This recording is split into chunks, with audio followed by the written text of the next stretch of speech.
Mr. P's ceramics class. Today I'm going to show you how to use the slab roller. I showed you in a previous demo how to use the slab and roll it out by hand and flatten it out.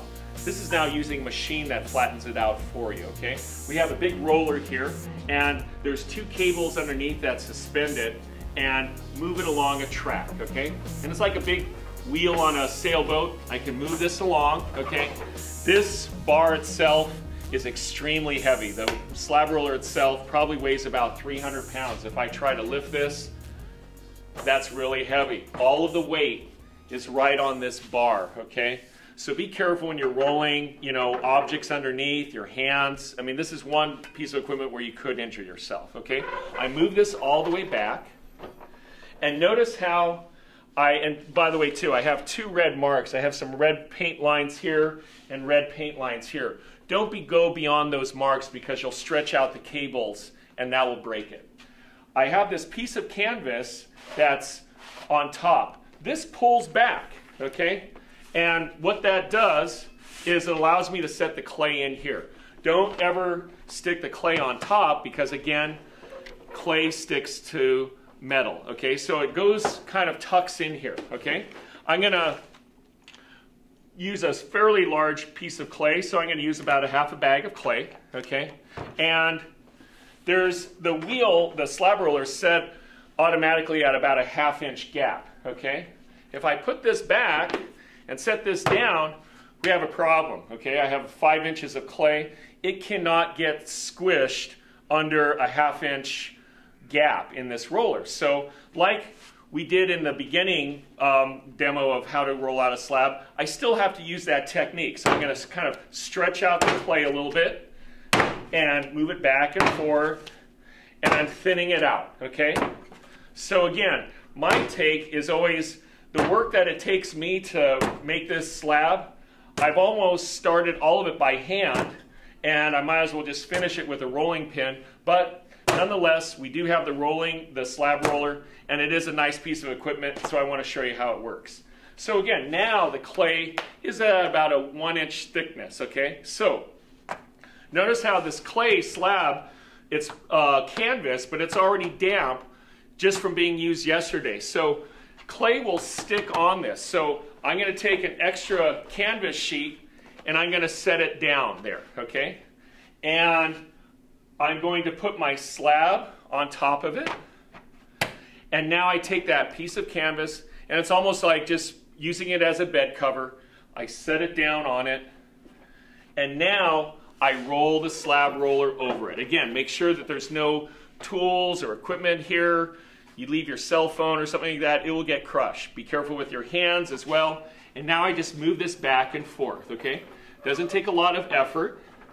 And I move it and I can feel the pressure of it squishing the clay. Then I roll it back in order to remove the clay, the canvas. So I move it back, and now I peel this up, and it's kind of like a pizza slab. I now have a great slab of clay. I can put my forearm kind of under here and move that up. Okay, and there's my slab. The beauty of this is that, like the coil extruder, unlike hand rolling out a slab, it's all one perfect ½ inch thickness, okay? If I ever need to shape something, say I'm gonna roll a slab over this plate, and I have some strips, okay, excuse me, some strips of clay, and I can't use that, okay? I need it wider, okay, obviously. So I can re-roll out the slab, and what I'll do is I'm going to flip this canvas.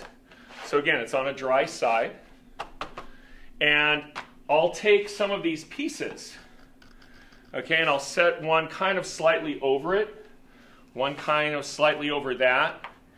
Make sure it fits, okay, so I'm turning the plate over, and I'm going to use the heel of my palm. And I'm going to blend the clay in. Same procedure. I put the canvas over the clay, and now I roll it. Since I've already rolled it once, it's much easier now. So again, I'm just spinning it along. Again, watch the red lines, stop there. You never need to go beyond that. I'll stretch out the cables. I move it back. And now I pull this away. And a couple tricks, techniques that you can use. Say I'm going to make this plate as a small quick demo. I can use my rib.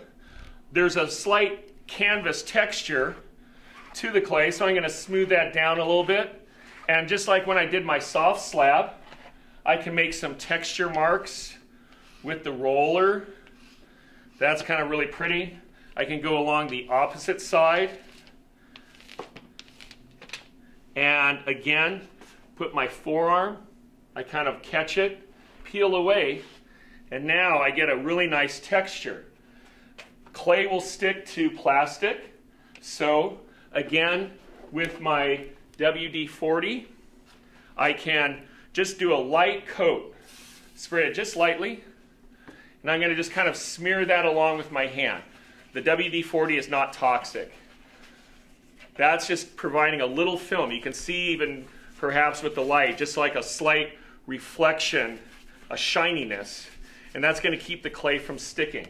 I'm going to set this over it, and I'm going to kind of press from the middle so I don't trap air, and move my hand outwards, okay? And I'm gently pressing that down. And now I'm going to take a needle tool and I'm going to cut, and it hits the side of the plate, and now I just run my needle tool along the outside edge, peel that away. I can always use a sponge, grab that sponge there, and I can soften that edge. And now I have a really wonderful plate to give away as a gift. Again, because I use the WD-40, it peels up gently, and I'll just let this set. And what a great way to make a nice piece of pottery for someone. Thank you so much.